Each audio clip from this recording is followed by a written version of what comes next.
안녕하십니까 세계 식구 여러분. 오늘은 2022년도 철력 2월 25일, 양력으로 3월 27일이 되겠습니다.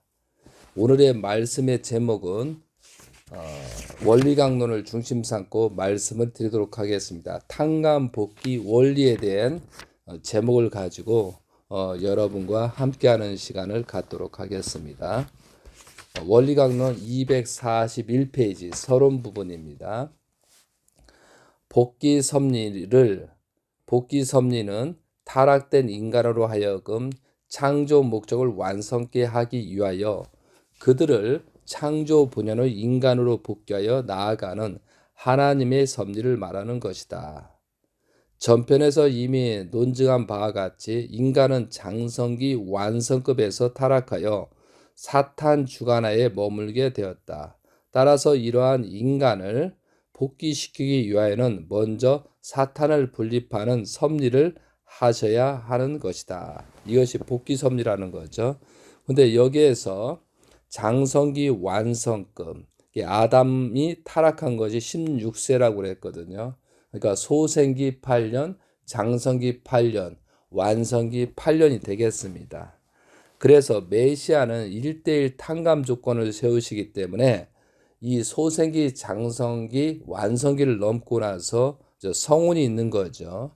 그래서 재림 예수님께서 1920년도 출생을 하셔가지고 24세를 넘고 25세 때 성운을 하고 출발을 했던 그런 내용을 알고 계셨으면 좋겠습니다. 자, 맨 밑에입니다. 이와 같이 복귀 섭리는 창조 목적을 다시 찾아 이루려는 재창조의 섭리이기 때문에 어디까지나 원리에 의하여 섭리하시지 않을 수 없는 것이다. 그러므로 이것을 복귀 원리라고 한다. 우리는 여기에서 복귀 섭리가 어떻게 하여서 이루어진가 하는 것을 알아보기로 하자. 그래서 오늘 말씀이 탕감복귀 원리입니다. 오늘 시간 관계상 중요한 부분만 하도록 하겠습니다. 자, 탕감복귀 원리에 관한 문제를 논하기 전에 우리는 먼저 인간이 그의 타락으로 인하여 하나님과 사탄 사이에서 어떠한 입장에 서게 되었는가 하는 것을 알아야 하겠다. 원래 인간 시조가 타락하지 않고 완성되어서 하나님과 심정의 일체를 이루었더라면 그들은 하나님만을 대하고 사는 입장에 있었을 것이다. 그러나 그들은 타락하여서 사탄과 혈연 관계를 맺었기 때문에 사탄도 대해야 하는 입장에 서게 된 것이었다. 따라서 타락 직후 아직 원죄만이 있었을 뿐 다른 어떠한 선행도 악행도 하지 않았던 아담과 하와는 하나님도 대할 수 있고 사탄도 대할 수 있는 중간 위치에 처하게 되었었다. 그러므로 아담과 하와가 후손들도 역시 이와 같은 중간 위치에 놓여지게 된 것이다. 따라서 타락사에 있어서 예수는 믿지 않았어도 양심적인 생활을 한 사람이면 그는 이렇듯 중간 위치에 있는 것이므로 사탄이 그를 지옥으로 끌어갈 수 없다. 그러나 아무리 양심적인 생활을 한 사람이라 하더라도 그가 예수를 믿지 않는 한 하나님도 그를 낙원으로 보낼 수는 없는 것이다. 그러므로 이러한 영인은 영계에 가서도 낙원도 지옥도 아닌 중간 영계에 머물러 있게 되는 것이다. 그러면 이와 같이 중간 위치에 있는 타락 인간을 하나님은 어떻게 사탄 편으로부터 분립하시는가? 이것이 중요하다는 거죠. 사탄은 원래 혈통적인 인연을 가지고서 타락한 인간을 대하고 있기 때문에 인간 자신이 하나님이 취할 수 있는 어떠한 조건을 세우지 않는 한 하나님은 무조건 그를 하늘편으로 복귀시킬 수 없는 것이다. 한편 사탄도 역시 인간의 창조주가 하나님이시라는 사실을 알고 있기 때문에 타락 인간 자신에게 다시 그가 침범할 수 있는 어떠한 조건이 성립되지 않는 한 이러한 인간은 무조건 취해 갈 수 없는 것이다. 그렇기 때문에 타락 인간은 그 자신이 선한 조건을 세울 때에는 하나님 편으로, 악한 조건을 세울 때는 사탄 편으로 분립되는 것이다. 그래서 이제 우리가 분립을 한다는 거죠. 그래서 지금 아담과 하와가, 제가 지금 자꾸 하와라고 말씀하는 것은 뭐냐면 성경에 보면은 하와라고 되어 있습니다. 그래서 기독교를 전도하기 때문에 아버님께서는 해와라고 하셨지만 해와라고 하면은 무조건 통일교이라고 그렇게 인식을 하면서 문제를 삼기 때문에 자꾸 제가 이제 하와라고 하는 이유가 성경에 나온 그 아담의 부인이 하와라고 명시가 되어 있기 때문에 자꾸 발음을 하와라고 하고 있습니다. 여러분이 그렇게 이해를 해주셨으면 좋겠습니다. 그래서 여기서 타락 인간은 하나님도 대할 수 있고 사탄도 대할 수 있는 입장이 되는 거예요. 중간 입장이라는 거죠. 그러나 하나님을 직접 갈 수가 없기 때문에 중보자가 와야 된다는 거죠. 그래서 메시아를 막기 위한 기대를 세워야 된다는 것이 우리가 하나님한테 직접 갈 수 없기 때문에. 그래서 아담과 하와가 타락으로 말미암아 가인과 아벨이 제물을 통해서 하나님한테 가까이 가는 그런 모습이 창세기 4장에 기록되어 있는 것처럼 우리는 어떠한 조건 직접 갈 수가 없어요. 왜?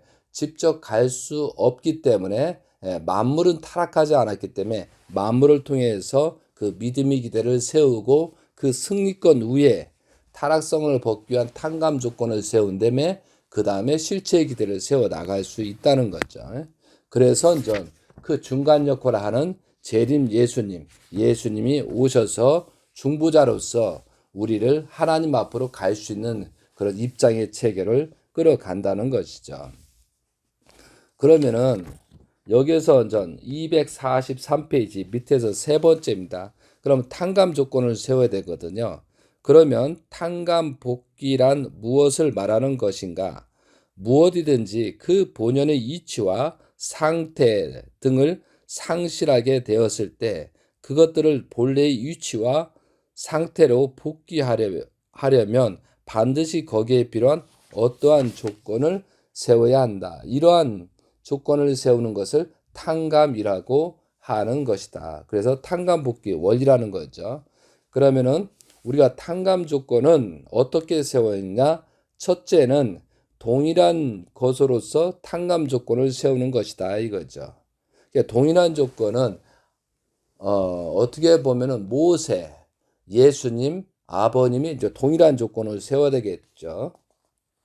6,000년을 탕감 조건을 세워야 되기 때문에 동일한 조건으로 섭리를 그렇게 하는 겁니다. 근데 둘째로 보다 작은 조건으로 탕감 조건을 세우는 거.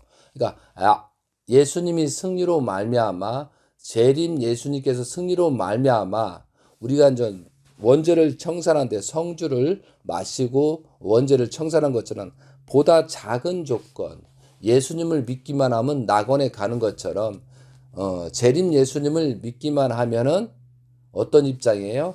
축복을 받고 원죄를 청산하고 원죄 있는 자녀를 만드시는 자격 조건이 부여가 된다는 거죠. 그것처럼 보다 작은 탕감 조건. 이것이 우리한테 엄청난 축복이라는 거죠. 셋째는 보다 큰 것으로서 탕감 조건을 세우는 것이다.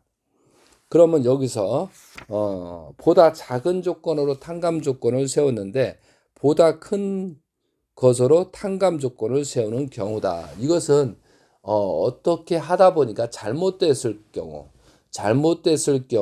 우리가 다시 원대복귀는 그거에 갑절 그 이상으로 조건을 세워야 된다는 거죠. 그래서 보다 큰 조건으로 큰 것으로 탕감 조건을 세워야 하는 이유가 되겠습니다. 이런 내용들은 여러분이 알고 계시기 때문에 지나가겠습니다. 그리고 247페이지 247페이지 그러면 이와 같은 탕감 조건은 누가 세워야 하는가? 이게 굉장히 중요한 말이죠. 이미 창조 원리에서 밝힌 바와 같이 인간은 자신의 책임 분담을 다하여 완성되어 가지고 천사까지도 주관해야 했던 것이다. 그러나 인간 시조는 그의 책임 분담을 다하지 못하여 도리어 사탄의 주관을 받아야 할 입장에 떨어지고 말았다. 그러므로 인간이 사탄의 주관을 벗어나 사탄을 주관할 수 있는 입장으로 복귀하기 위하여는 인간 책임 분담으로서 그에 필요한 탕감 조건을 인간 자신이 세우지 않으면 아니 되는 것이다. 여기서 중요한 말씀은 뭐냐요? 인간 자신이 스스로 세워야 된다는 거죠. 그래서 우리가 그러면은 이 탕감 조건을 크게 세우는 사람은 그만큼 크게 탕감 조건을 받는 거고, 작게 세우는 사람은 작게 탕감 조건을 세우는 거다 이거죠. 그러면 하나님 앞에 가기 위해서는 우리는 보다 큰 탕감 조건을 세워야 되거든요. 그게 남이 해주는 게 아니고 내 스스로 해야 된다는 거죠. 그래서 어떤 문제가 생겼을 때 예를 들어서 죄가 금액으로 1,000,000원짜리 죄를 졌는데 10만 원이고 탕감 조건을 받을 수 있고요. 10원도 탕감 조건을 받을 수 있고 1,000만 원을 조건 삼아 할 수 있고요. 3,000만 원의 탕감 조건을 세울 수가 있다는 거죠. 그런데 탕감 조건은 그렇게 세우지만 그 1,000만 원의 가치를 3,000만 원에 세웠다라고 하면은 엄청난 큰 조건을 세웠기 때문에 보다 하늘 앞에 갈 수 있지만 1,000만 원을 1,000원이나 10원으로 조건을 세울 수는 있지만 그 10원의 가치밖에 안 된다는 거죠. 그러니까 탕감 조건의 크기가 10원의 가치밖에 안 된다는 거죠. 그걸 생각하면서 나는 어떠한 탕감 조건을 세울까? 이것은 뭐예요? 스스로 세워서 나가야 된다는 거죠. 이것은 아무나 할 수 있는 게 아니고 누가 해주는 것도 아니고 스스로 알아서 해야 된다는 거죠. 그러니까 알아서 내가 탕감 조건을 세워야 되거든요.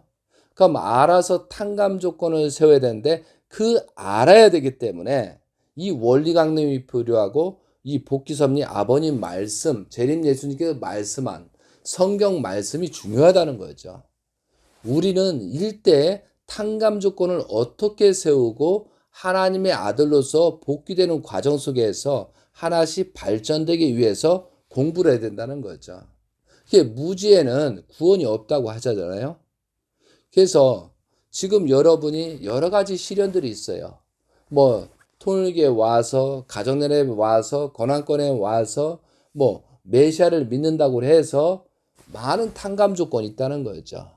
그런데 그런 탕감 조건은 우리가 한편으로 보면은 통일교에 왔기 때문에 탕감 조건을 세우는 것보다도 내가 그동안 조상들이 잘못된 거, 내가 잘못된 것을 탕감 조건을 세우기 위해서 하나님의 시험도 있고 사탄의 시험이 있으면서 그런 시험 단계에 시련이 있었던 것이지 실제 우리가 그런 조건을 세운다?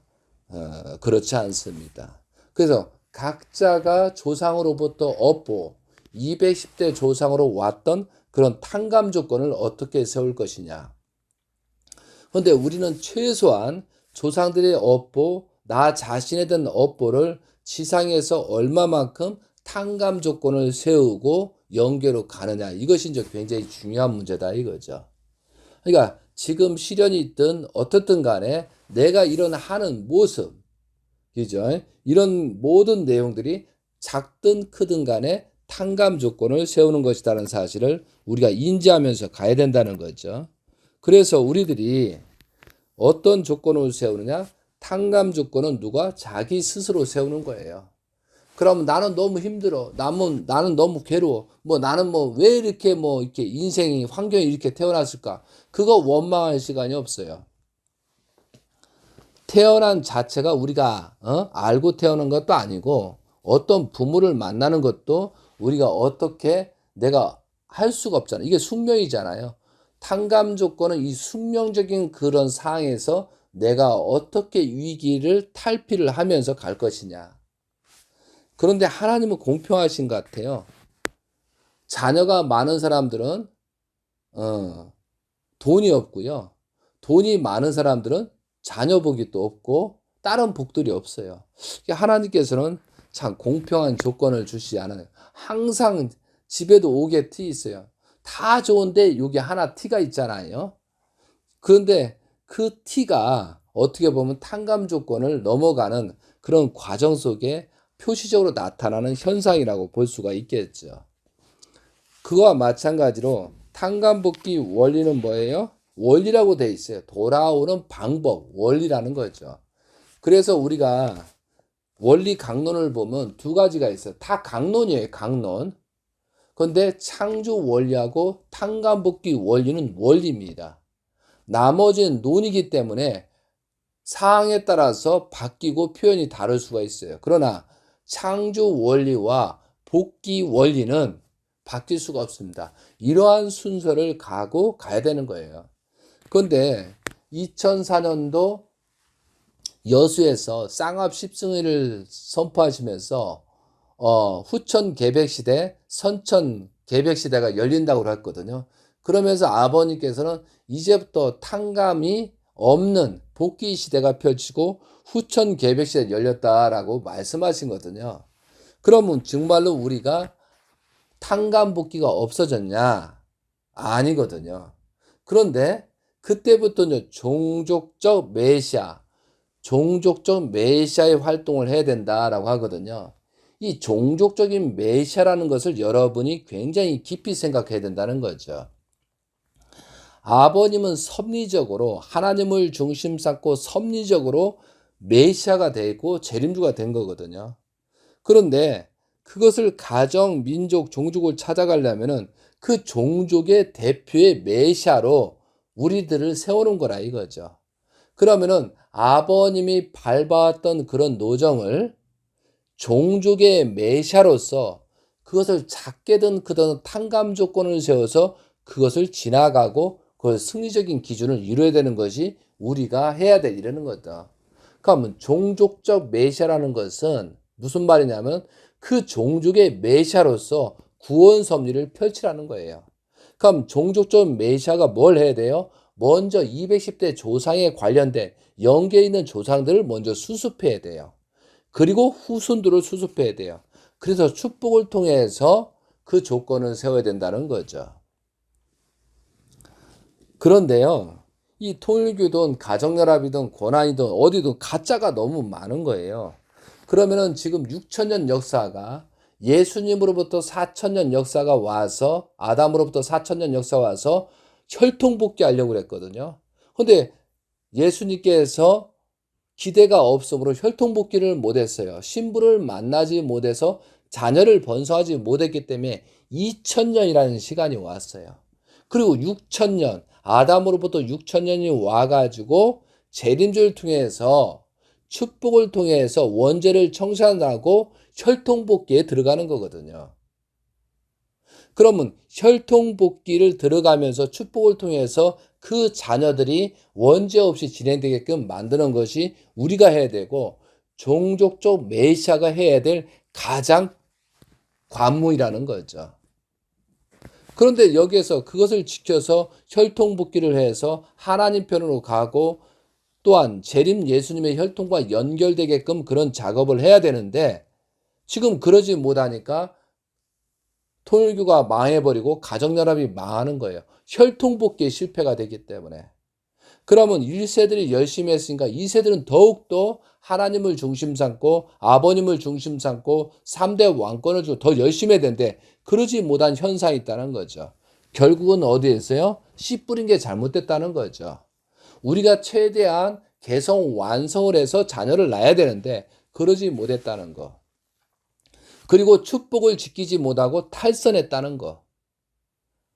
당연히 축복을 지켜야 되고 순결해야 되고 외도하지 말아야 되는데 그 선을 넘어서 지금 타락한 모습이 보이고 있다는 거죠.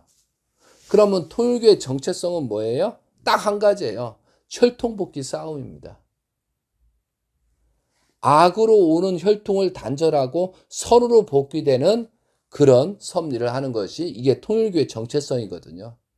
그런데 메시아가 와서 그렇게 하는 것처럼 우리도 마찬가지 종족적 메시아로서 그렇게 해야 되는 거예요.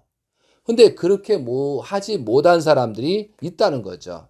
그런데 원리 강도를 배웠으니까 죄라는 건 알거든요. 그럼 이것이 내가 타락했기 때문에 이것이 탄로나면 큰 문제가 생기고 모든 것을 그동안 해왔던 목회를 했던 어떤 관지를 했던 그걸 전부 다 잃어버리기 때문에 이걸 숨기는 거예요. 그 숨겨 사탄의 혈통으로서 계속하는 거예요. 그러니까 그 숨기기 위해서 더 열심히 합니다. 더 봉사활동합니다. 더 노력을 합니다. 그렇지만 결론은 그걸 숨기기 위한 하나의 술책으로 볼 수밖에 없다는 거죠. 이게 종족적 메시아, 종족의 왕이 종족적으로 가야 될 사람이 타락한 입장으로 간다? 이것은 용서받을 수 없는 입장이라는 거죠. 그러니까 지금도 왕님께서는 전부 다 미국 가면 성주식을 다시 해주는 거예요. 축복을 몇 번 성주식을 했지만 계속 해주는 거. 왜? 아시니까. 모든 것을 아셔. 그런데 말을 하지 않아. 왜? 스스로 원리 강론을 보고 성경을 보서 깨닫고 좀 하란 뜻이거든요. 아시면서 그냥 눈 감고 있다는 사실이라는 거예요. 그것을 알면서 자기 양심과 본심이 있을 거란 말이죠. 그러니까 자꾸 멀어지는 거예요. 왕님과 멀어지는 거예요. 왜? 재림주하고 또한 이대 왕님이시고 천일국 왕님과 다르다는 거죠. 아버님은 아담으로서 존재를 하시면서 예수님의 죄를 쓰고 아담으로서 창조 목적의 아담, 첫 사람입니다. 쉽게 해서 완성된 입장이라고. 그런데 완성된 아담으로서 해와를 찾아서 열매, 창조 목적을 완성한 열매를 맺힌 거거든요. 그 열매가 대신자라는 거예요. 문영진 천일국 왕님 대신자라는 거죠. 그런 기대 속에서 실제 창조 목적을 완성한 거기서 정말 참 가정으로서 싹이 튼다는 거죠. 아버님은 복귀 선비를 전체를 탕감 조건을 세워서 우리를 거기 위치까지 끌어놓은 거라는 거죠. 그러면 아버님께서는 인류의 메시아고 재림주면은 우리는 종족의 메시아라고 임명을 했다는 거죠. 그럼 메시아로서 행동을 해야 되거든요. 메시아로서 행동을 못하기 때문에 아버님 성화하기 이제 기원절을 맞아야 되는데 2013년도 1월 14일 맞아야 되는데 그 메시아에 대한 그 기대를 세우는 사람이 없기 때문에 한 사람도 데려갈 자가 없다고 하는 거예요. 그러면 결국은 성환 이후에 지금 펼쳐지는 것이 우리 스스로가 어디까지 위치에 올라와 있는가를 생각해야 된다는 거죠. 그래서 많은 사람들이 뭐 정치가 어떻고 뭐 세계가 어떻고 뭐 전쟁이 어떻고 이거 표현한 거거든요. 그런데 정작 중요한 것은 내가 어느 위치에서 어떻게 복귀 섭리를 펼쳐갈 거야. 이게 중요하다는 거죠. 탕감 조건을 어떻게 세워서 갈 것이냐. 탕감 조건을 어떻게 세워서 갈 거냐. 그래서 우리가 각자 탕감 조건을 세워야 되는 거죠. 그럼 탕감 조건의 그 가치를 하나님이 보시 어떻게 큰 것이냐. 그래서 저는 이렇게 생각하는 거예요. 아담과 하와를 천사장이 사랑하지 못한 결과에서 타락이 시작됐거든요. 그럼 우리는 타락한 혈통의 존재들이거든요. 그렇기 때문에 하나님의 자녀가 하고자 하는 일을 우리는 깨달을 수가 없어요.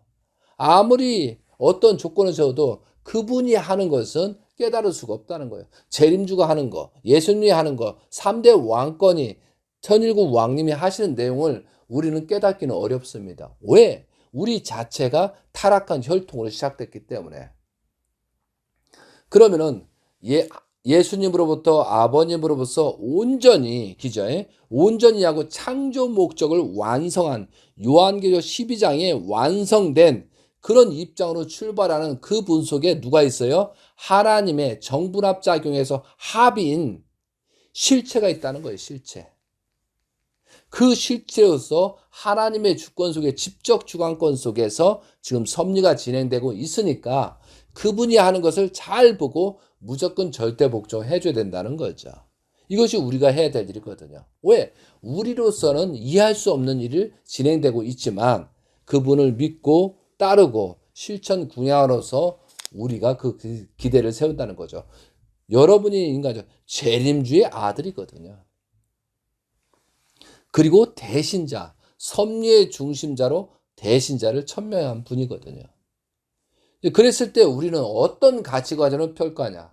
그럼 여기서 조금만 잘못해도 참을 부정하고 조금만 인간적인 생각, 인간적인 판단으로 잘못하고 나한테 주는 섭섭이가 들어가면은 전부 다 떨어져 나갈 수밖에 없다는 거죠. 그렇기 때문에 우리가 어떠한 조건으로 탕감 조건을 세울 것이냐. 그래서 저는 어떤 생각을 하게 되냐면은 가장 하나님이 섭리적으로 원하는 탕감 조건이 뭐냐?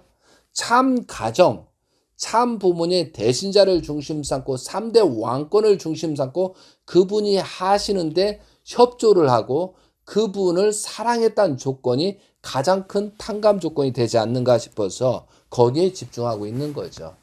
그렇기 때문에 탄실이다 뭐다 하나님이 가장 좋아하고 내 아들 딸이 가장 사랑받을 때를 기뻐하는 거잖아요. 그것처럼 세상에서도 마찬가지잖아요. 제가 이제 한 말씀 농담식으로 말씀을 드리겠습니다. 어느 그 아들과 아버지와 아들이 지나가고 있는데 어떤 그 아버지 친구가 온 거예요. 친구가 와서 야 아버지도 잘났는데 아들은 더 잘났네. 아들은 훌륭하게 컸구만. 아들 미래가 보여.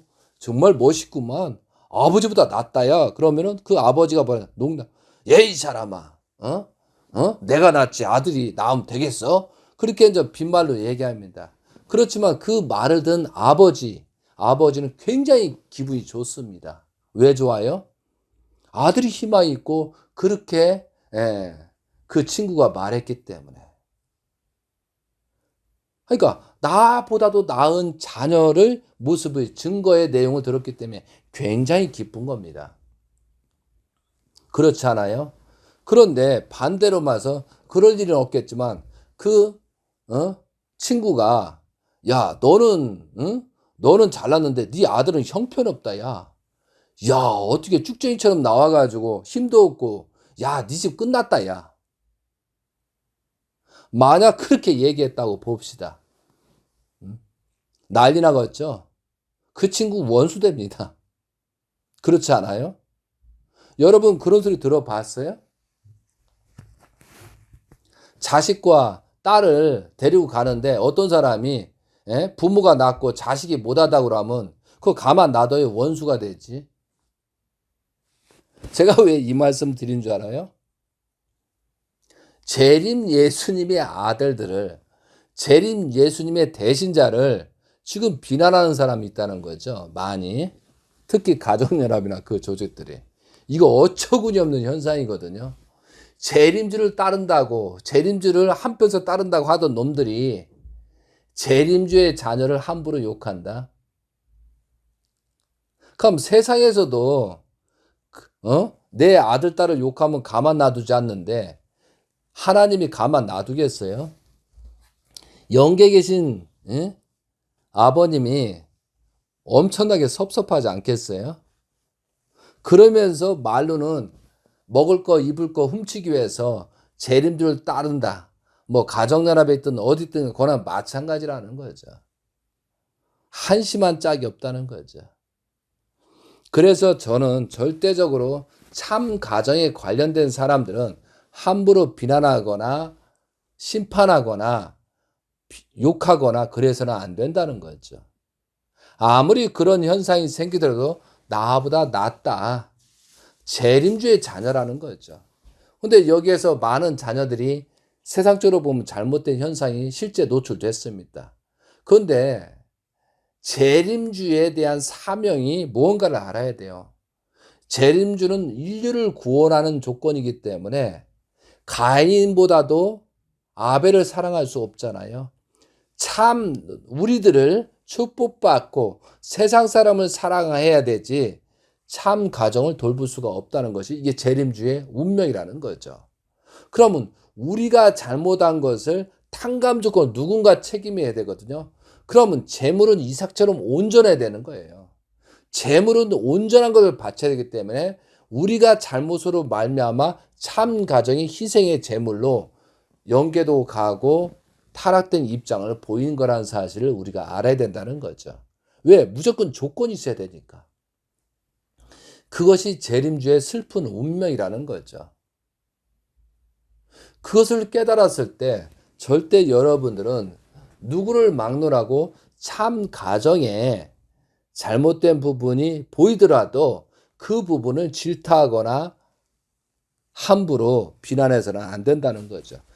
아버님께서 브라질이고 또한 훈독회 때 내 가정에 대해서 이렇고 저렇고 말하는 자는 지옥으로 보낸다. 뭐 그런 말씀도 하신 적이 있어요. 안 된다고. 절대 용서하지 않는다고 했어요. 그리고 우리가 이제 말을 하거나 어떤 행동을 할 때 옆에 뭐 하나님이 계시다까지 못 믿지만 예수님이 계시다. 옆에. 재림주가 계시다. 그리고 왕님이 계시다. 라는 판단 기준을 가지고 말을 하라 이거죠. 그럼 우리가 옆에 조상들이 있고 했었을 때 많은 선지자들이 있었을 때 함부로 말하겠어요? 말은 씨가 된다고 그랬어요. 결과가 일어나거든요. 그러니까 우리가 항상 내 옆에 다른 사람이 있고 또한 예수님과 재림 예수님 3대 왕권이 있다고 생각하면서 말을 주고받아야 된다는 거죠. 그런 기준이 안 됐을 때는 실패로 돌아간다는 거죠.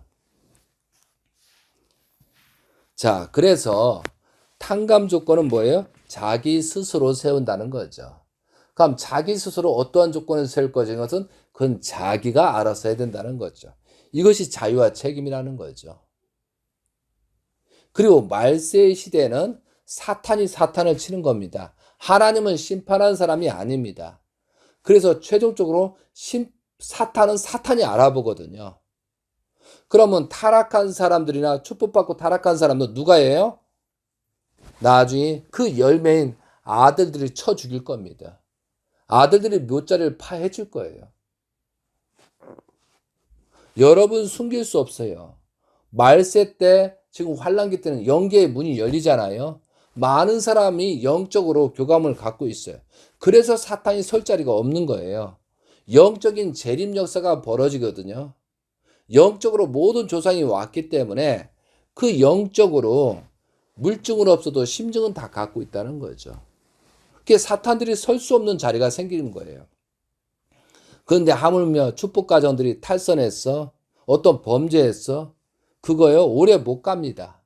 그러니까 빨리 회개하고 용서비고 출발하지 않으면 안 되는 거예요. 그런 사람들이 오히려 더 열심히 한다고 그거 숨겨봐야 의미가 없습니다. 제가 왜 이 말씀을 하냐면 주변에 많이 있다는 거예요. 어느 소속에 있든 간에 이런 범죄가 많이 있기 때문에 지금 왕님한테 오히려 해가 되고 있다는 거죠. 그래서 잘못된 것은 지금부터 이 시간부터 해결하고 거듭나는 여러분이 되셔야 된다는 거죠. 지상에서는 숨길 수가 있겠죠. 그럼 영계 한번 가보세요. 다 노출되고 다 보이기 때문에. 지금은 천국과 지옥이 지상에서는 잘 안 보이지만 영계에서는 다 보이기 때문에 지옥에 간 사람이든 천국에 있는 사람, 환경에 있는 사람이든 다 보이는 거예요. 그 보이기 때문에 비교가 되기 때문에 천국과 지옥을 확실히 알 수 있다는 거예요.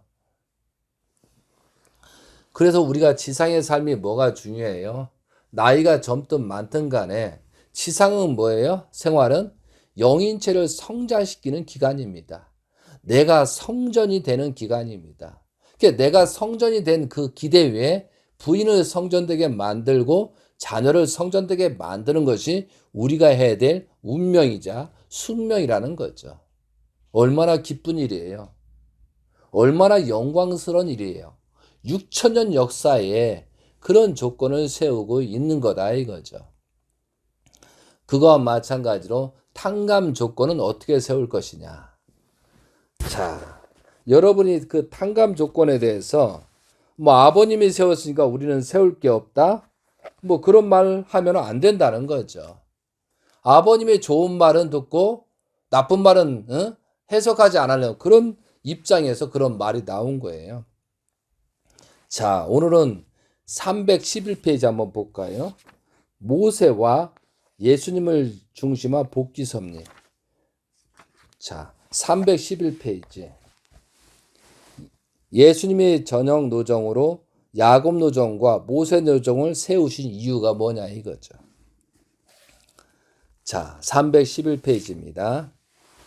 복귀 섭리의 목적은 궁극적으로 인간 자신이 그의 책임 분담으로써 사탄을 자연 굴복시키고 주관할 수 있게 됨으로써 이루어지는 것이다. 예수님이 인간 조상으로서 메시아의 사명을 맡고 오신 것도 사탄 굴복의 최종적인 노정이 개척하여 모든 성도들도 하여금 그 노정을 따라가게 함으로써 사탄을 자연 굴복게 하시기 위함이다. 모든 성도도 따라가야 된다고 했잖아요. 그런데 하나님께서도 순종 굴복하지 않았던 사탄이 인간 조상으로 오시는 예수님과 성도들에게 순종 굴복할 리가 없다. 그러므로 하나님은 인간을 창조하신 원리적인 책임을 지시고 야곱을 세우심으로써 그를 통하여 사탄을 굴복시키는 상징 노정을 본보기로 보여주셨던 것이다. 하나님은 이와 같이 야곱을 세우시어 사탄을 굴복시키는 본보기 노정을 보여주셨기 때문에 모세는 이 노정을 본보기로 하여 그의 형상 노정을 걸음으로써 사탄을 굴복시킬 수 있었다. 그리고 예수님은 야곱 노정을 밟아온 모세 노정을 본보기로 하여 그의 실체 노정을 걸음으로써 사탄을 굴복시킬 수 있었으며 한편 또 성도들도 그 노정을 따라 걸음으로써 사탄을 굴복시키고 주관할 수 있게 되는 것이다. 한편 또 성도들도 그 노정을 따라 걸음으로써 사탄을 굴복시키고 주관할 수 있게 되는 것이다. 그래서 야곱 노정이 상징 노정이요, 모세 노정이 형상 노정이요, 예수님이 실체 노정입니다. 근데 실체 노정을 완성하지 못했기 때문에 재림주가 오셔서 실체 노정을 하는 겁니다. 그럼 재림주는 창조 목적을 완성하는 것입니다. 그럼 창조 목적이 뭐예요? 개성을 완성하고 완성한 터의 해화를 찾아서 생육하고 번성하는 번성의 단계에서 창조 목적을 완성하고 창조 목적의 사익이 돼 하나님을 중심 삼고 아담과 하와, 분, 그리고 합, 정분합 작용해서 실체를 이루는 것이 재림주의 사명이거든요.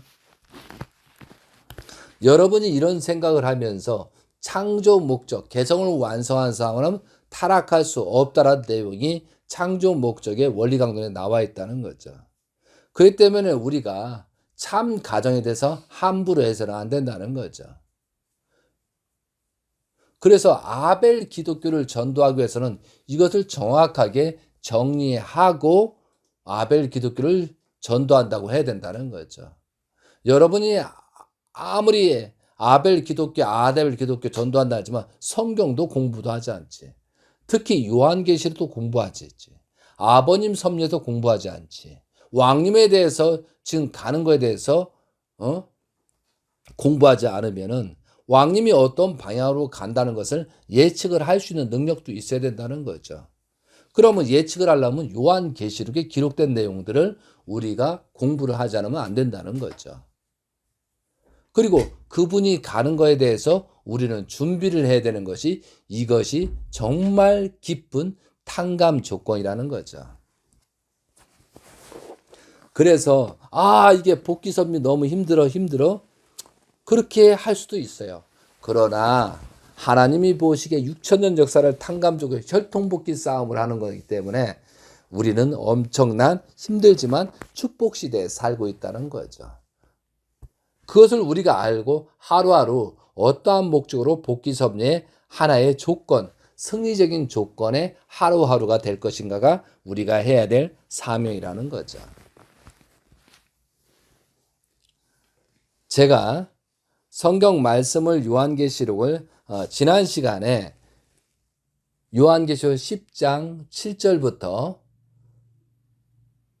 10장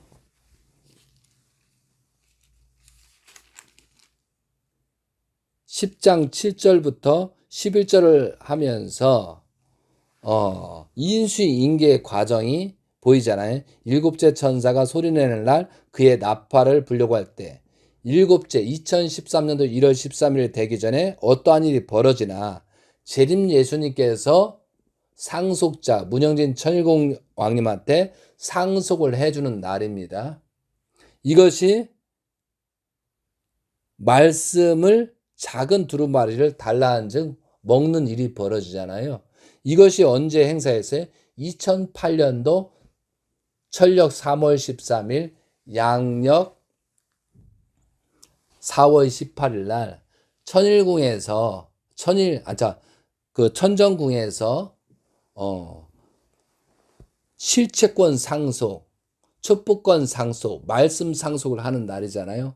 이것이 2008년도 4월 18일, 3월 13일입니다. 그러면 제가 왜 2022년도 3월 13일, 양력으로 4월 23일 날 출발을 해야 되고 오늘 출발을 위한 17일째가 되고 남아있는 것입니다. 그러면 2008년도 3월 13일이 2022년도 4월 13일, 즉 3월 13일이 딱 몇 년이냐면은 한번 여러분 손 줘보세요.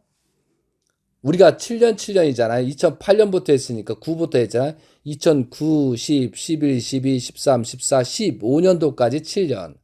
그러면 16, 17, 18, 19, 20, 21, 22년도까지 7년이잖아요. 이해되세요? 그래서 이 기간 동안에 14년이 지나고 소생기 7년, 장성기 7년, 그리고 2023년도를 맞이해야 되는데, 그러면 2009년도 만왕의 왕 하나님 해방권 대관식을 통해서 다시 출발, 14년이 지나고 출발하는 게 뭐냐면은 2023년도거든요. 그런데 2008년도 3월 13일 대신자가 1000명을 받고 나서 하나님의 직접 주관자로 출발하는 시점부터 만 14년이 지나고 15년째 출발하는 것이 2022년도 3월 13일, 양력으로 4월 13일이라는 거죠. 그러면 천일국 왕님께서 테네시를 중심 삼고 이때부터 본격적인 출발을 하실 거다 이거죠. 그리고 저는 자세한 내용을 들었지만 그 출발점이 뭐예요? 4월 1일, 철력으로 3월 1일, 기죠. 참 부모님 날부터 테네시부터 아마 행사를 하시고 나서 출발을 하실 걸로 예측합니다. 그리고 13일째 본격적으로 아벨 기독교를 중심 삼고 출발 섭리를 하신다는 거죠. 거기에 맞춰서 진행을 해야 됩니다. 그리고 저희들이 이제 탕감 조건이거든요. 그럼 탕감 조건을 어떻게 세울 것이냐? 그러면 2023년도는 2013년도 1월 13일 날 기원절이 잘못된 것을 완전히 실체적으로 정리해서 새롭게 역사를 펼쳐야 되거든요. 그러려면은 그러한 땅, 그런 백성, 그런 민족, 그런 국가를 형성하는 시발점이 출발돼야 되거든요. 그래서 테넷이거든요. 테를 내는 청평 역사라고 하시면서 아버님께서 청평에서 역사를 시작한 것처럼 왕님께서 똑같이 하고 그 준비를 하는 거예요. 그런데 금년도 2020년 휘호가 천주 뭐예요? 청평, 철장안구, 억만세인가요?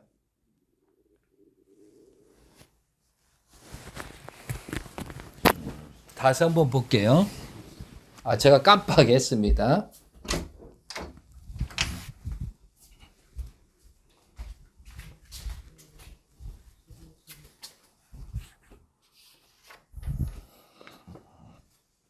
네, 맞네요. 천주, 청평, 철장항구, 억만세. 이 중심축이 테넷이라고 하시는 거거든요. 그러니까 테넷을 완전히 복귀해가지고 출발을 하시는 그런 섭리를 지금 진행하고 계시다는 거죠. 이것은 왕님만이 아시고 또한 요한계시록 말씀을 성취시키는 과정이 있거든요. 그래서 그리고 2009년부터 요셉이 총리 대신 되고 예수님이 30세 출발하는 것처럼 그런 노정들이 있을 거란 말이죠. 그것처럼 2009년도 만왕의 왕 해방권 대가에서 풍년 7년, 풍년 흉년이거든요. 이 흉년의 마지막 차에 걸려져 있는 거죠. 2022년도 위기이자 엄청난 기회가 시작되는 겁니다. 그래서 이 복귀 섭리의 탕감 조건이 뭐예요? 그 때문에 스스로 알아서 세워야 된다고 했잖아요. 그러면 내년에 2023년도에 무슨 일이 벌어질까? 그럼 엄청난 출발과 축복이 벌어지거든요.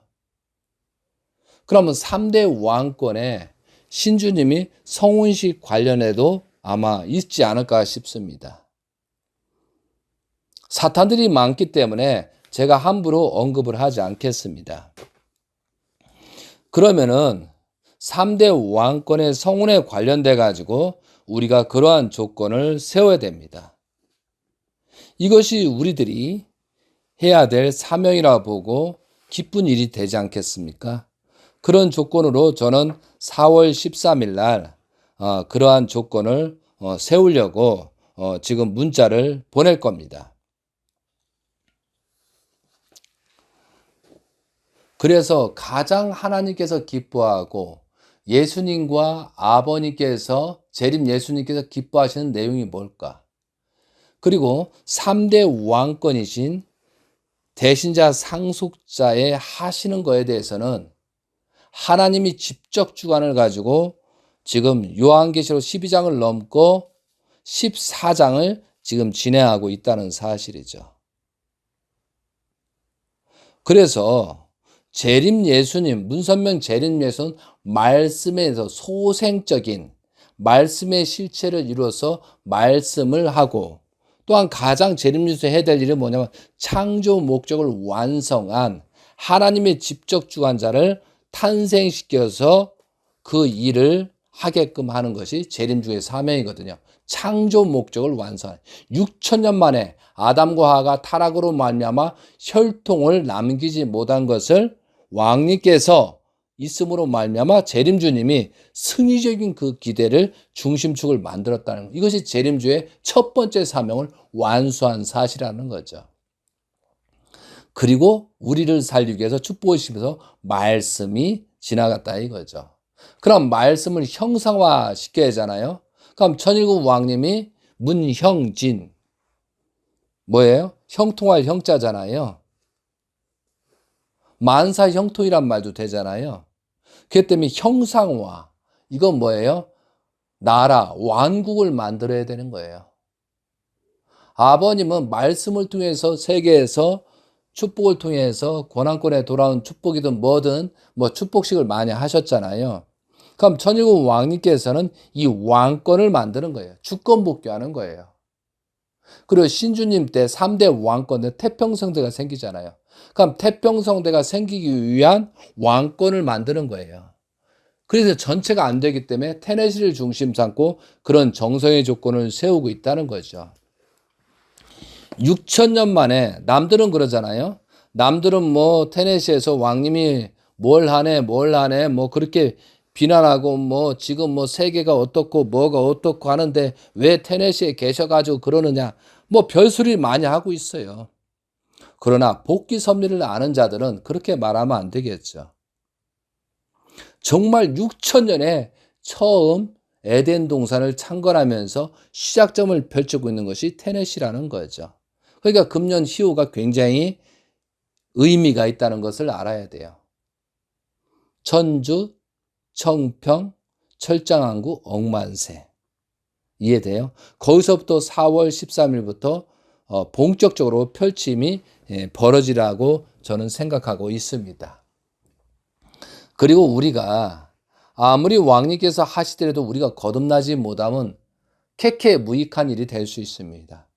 그러면 왕님께서 그렇게 하는 것을 우리는 본보기로 해서 가정부터 종족부터 살리는 작업을 해야 되잖아요. 그래야 영계 가서 할 말이 있죠. 그런데 가장 좋은 탕감 조건이 뭐라고 그랬어요? 왕님, 안위를 위하고 왕님을 위한 하나님이 기뻐할 수 있는 내용을 생각하면서 원리를 보면서 그걸 찾아서 조금이라도 실천한다는 것이 가장 값진 탕감 조건을 세우는 게 아니겠어요?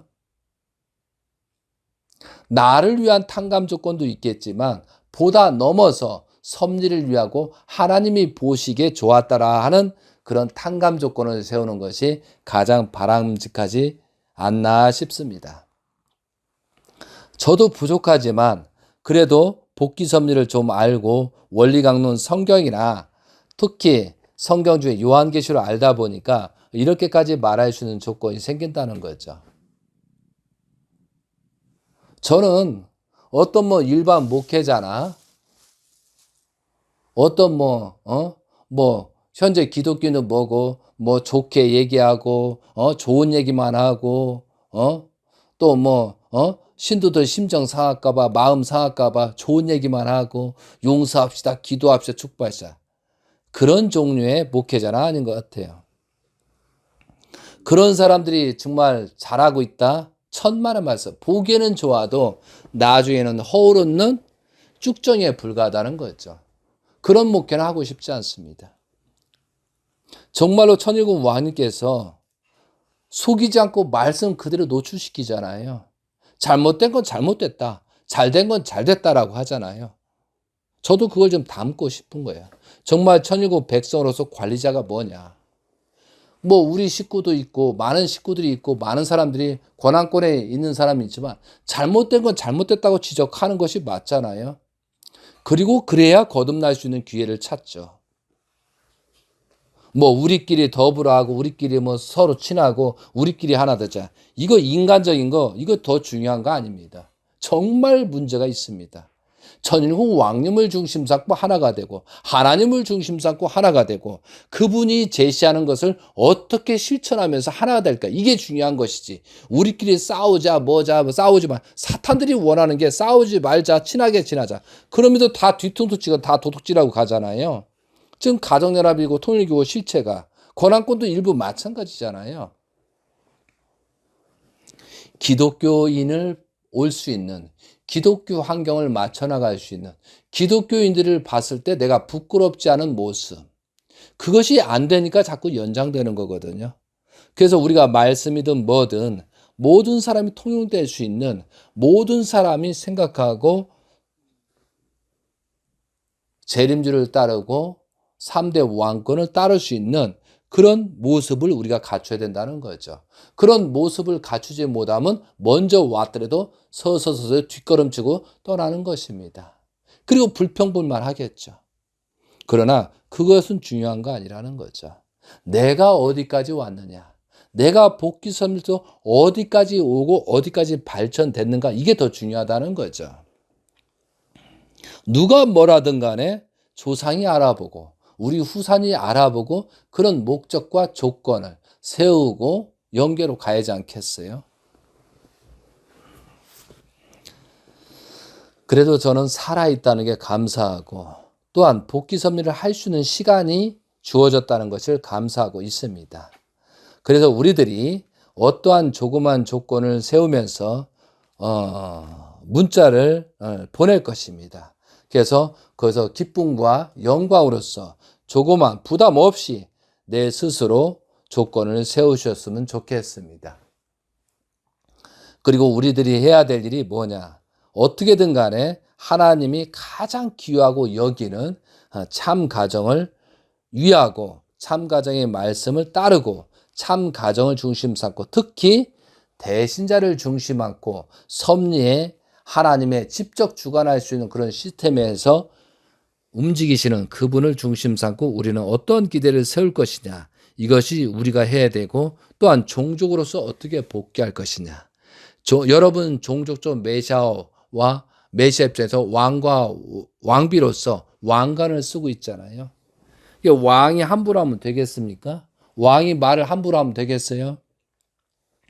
그런 입장에서 자기가 자기 위치를 지키자 이거죠. 자기가 자기 위치를 지키면서 나아가야 된다는 거죠. 자기가 자신의 위치를 지키면서 어떻게 가야 될 것이냐. 이것이 중요하다는 거죠. 이해되시겠습니까? 그래서 자기 얼굴에 침 뱉는 그런 일은 없어야 되겠죠.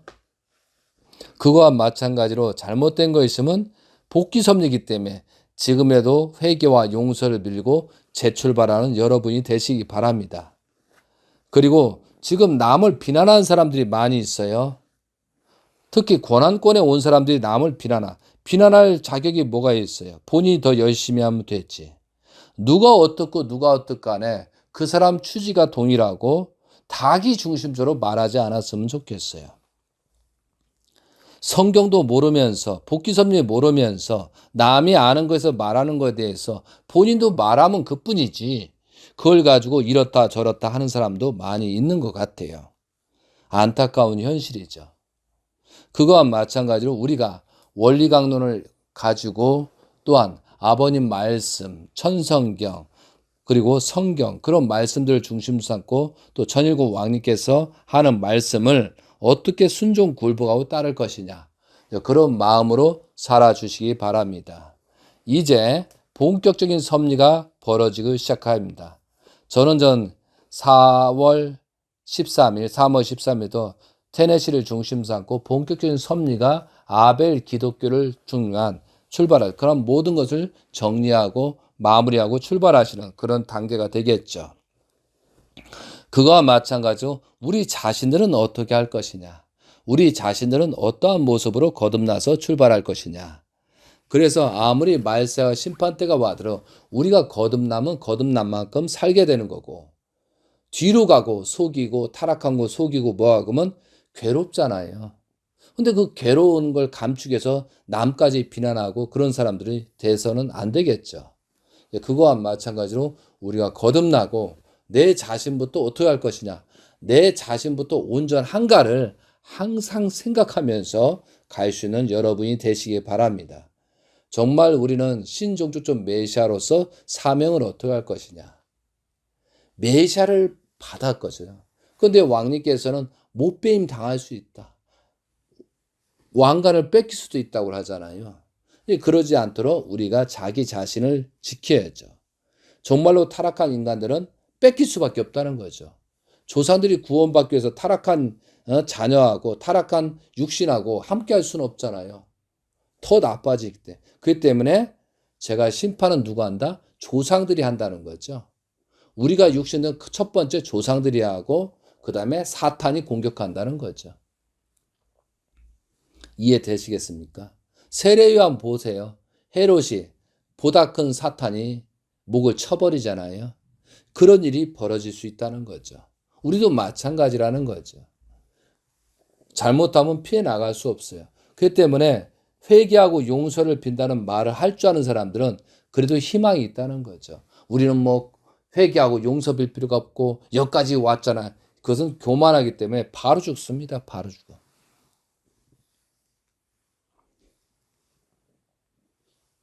그래서 정말로 부족한 것을 다시 생각하면서 우리가 복귀 섭리를 알면 얼마나 알겠어요? 하나님의 깊이를 얼마나 알겠어요? 타락한 인간들이. 그런 마음으로 겸손하고 순종하는 마음으로 우리가 해야 된다는 거죠. 왕님이 하시는 행동이나 우리들이 그것을 본받아서 가정적으로 그런 기대를 세워나가는 여러분이 되시기 바랍니다. 그리고 17일 남았습니다. 120일 정성 기간에 여러분이 조건을 세우고 이제 유토피아 문도 성전이 없이 외적인 형상적인 성전이 없이 지금 3년째를 가고 있습니다. 만 3년이 지나면은 또 새롭게 아벨 기독교를 중심 삼고 출발할 수 있는 그 기대가 생길 것을 저는 믿고 있습니다. 그리고 어떻게든 성전이 없는 이유는 그래도 천일공 왕님이 실제 성전으로서 실제 성전만이 우리가 모시고 가야 된다. 그런 조건을 해서 2년 전에 성전을 헐은 것입니다. 그리고 정말로 우리가 새롭게 거듭나서 아벨 기독교인이 올 수 있는 그런 성전이 되고 울타리 되고 우리가 돼야 된다는 거죠.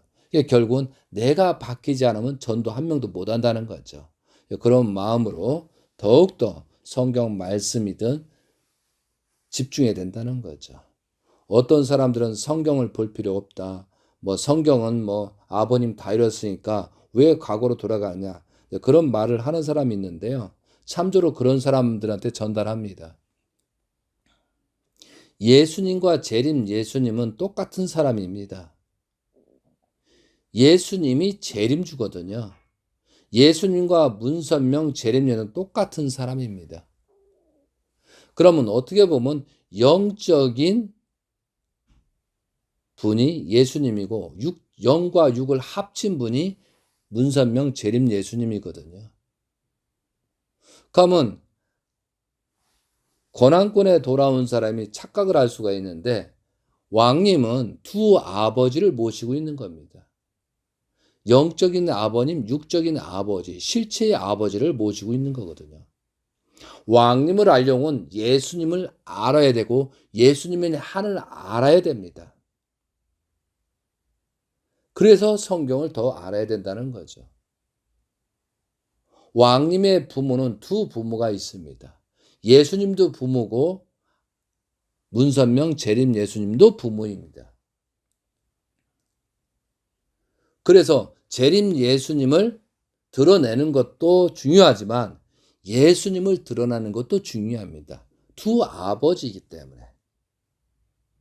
그래서 성경을 놓고 내 아버지가 이런 모습이다라고 지금 말씀을 하고 계시고 내 아버지가 이렇게 말을 했다라고 지금 말씀하시는 거다 이거죠. 지난 시간에도 말씀드렸던 말씀주 615권 중에 200권이 하나님의 심정, 하나님의 한, 하나님의 슬픔, 하나님에 대해서 말씀하십니다. 200권이 예수님 시대의 말씀입니다. 200권이 복귀섭리의 말씀입니다. 딱 그렇게 세 가지로 분류할 수 있어요. 말씀집에 예수님이 200권이라는 분량을 차지하고 있거든요. 왜? 예수님 때 이런 한을 내가 해봐야 되니까 예수님 때 이런 비극을 너희들이 깨닫고 내 말씀을 들어서 나를 잘 영접하고 나를 중심으로 가자는 것이 재림주의 말씀이었다는 거죠. 얼마나 억울하세요? 그래서 우리가 항상 기도할 때 영계에 계신 예수님과 재림 예수님을 생각하면서 항상 옆에 계시다는 생각을 가지면서 우리가 조건을 세우고 천일국 왕님을 중심 삼고 창조 목적을 완성한 대신자를 중심 삼고 그 기대를 세워서 형상화 실체와 섭리를 해 나가야 된다는 거죠. 예, 그런 마음으로 기도하시고 정성 주고 오늘도 하루게 기쁘게 출발하는 여러분이 되시기 바랍니다. 정말로 우리가 많은 일을 하고 있지만 그 조건들이 모든 일이 하나님한테 합당한 그런 입장으로 전개되었으면 좋겠습니다. 사랑하는 식구님, 우리는 아벨 기독교가 올 수 있는 그런 환경, 즉 다시 말하면 새로운 포도주를 담기 위해서 새로운 포도주 자루가 필요합니다. 새로운 자루가 아닌 헌 자루에다 새로운 포도주를 담으면 찢어집니다. 결국은 그 포도주의 자루는 사라지게 되는 것입니다. 왕님께서는 아벨 기독교를 중심으로 가지만 그래도 그들은 영계에 눈치가 있고 예수님을 섬기고 하나님이 있다고 완전히 신뢰를 갖고 있는 사람입니다. 과연 여러분들은 정말 하나님이 계십니까? 여러분들은 정말로 영계가 있다는 사실을 느끼고 있습니까? 사후의 세계에 있다는 사실을 느끼고 있습니까? 그래도 예수님이 영적, 육적으로 확실히 계시고 영계의 사후세계가 있다는 사실을 인지한 사람들이 아벨 기독교이라고 하는 거죠. 재림주를 모르고 3대 왕권을 모르지만 그 사람들은 하나님을 알고 영계가 있다는 사실은 안다는 거죠. 이 지식적인 논리가 문제가 아니고 그 사람들을 어떻게 포용하고 그 사람들이 더 발전될 수 있게끔 우리가 길잡이 역할을 해줘야 된다는 거죠. 그것이 우리가 바뀌어야 된다는 거죠. 우리는 기독교 기반 없이 무조건 따라오다 보니까 여기까지 왔잖아요. 저도 마찬가지라는 거죠. 그러나 공부를 하면서 예수님이 어떻게 계시고 영계에 계신 재림 예수님이 어떤 입장이고 하나님이 어떠한 존재고 또한 영계의 세계가 있기 때문에 저는 몸부림치고 있는 거라 이거죠. 부족하지만 또 잘못했으면 회개와 용서를 빌고 가는 것이 우리가 해야 될 입장이라는 거죠. 자, 그런 마음으로서 거듭나시고 하나씩 자식이 안 되고 부모가 안 되고 누가 안 돼 하더라도 자녀가 안 되더라도 나부터 문제가 있다는 사실을 알고 회개와 용서를 빌고 거듭나는 여러분이 되시고 출발하시는 여러분이 되시기를 간절히 빌고 원하면서 말씀을 마치도록 하겠습니다. 오늘의 말씀은 탕감복귀 원리에 대해서 우리가 해야 될 방향을 말씀을 드렸습니다. 감사합니다. 아주